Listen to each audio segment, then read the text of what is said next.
what do you think? We won't find out till probably day of game with Denzel Ward, because he went onto that list so late last week.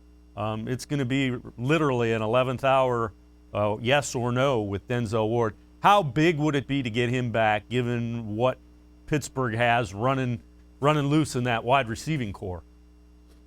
Yeah, it's huge. It's the biggest thing to watch in this game, outside of who could test positive for COVID, I guess, and be missing all of a sudden.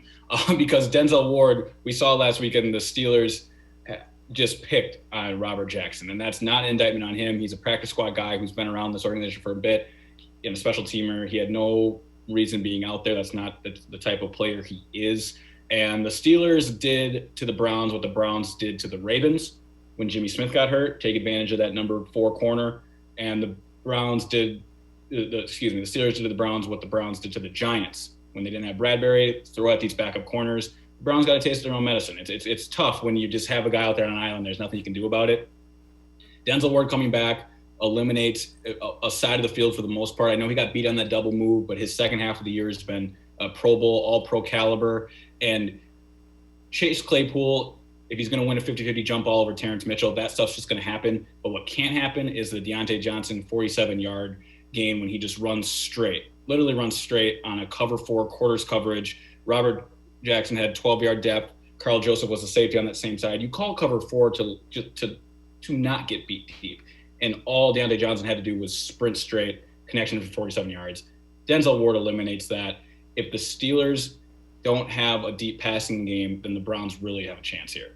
Well, and to illustrate your point, Ben Roethlisberger, if you take away the second half of the Indianapolis game, he has not been good his last 5 games, including, I'm going to include that in these numbers, and they're still not great.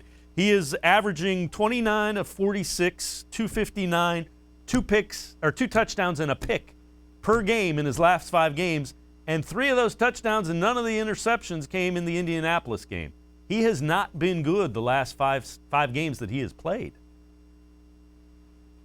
That's exactly it. We got to keep in mind, this Pittsburgh offense is not a juggernaut. The Browns are not playing the Kansas City Chiefs this week. They're not playing the Buffalo Bills. Everything you just laid out is accurate. They had one explosive half versus the Colts, and then without Ben Roethlisberger, they played basically one explosive quarter, being the 4th, against the Browns last week. So unless Big Ben pulls a rabbit out of his hat like he is capable of doing and gets back into form, you got to give the Hall of Famer the benefit of the doubt there, I suppose.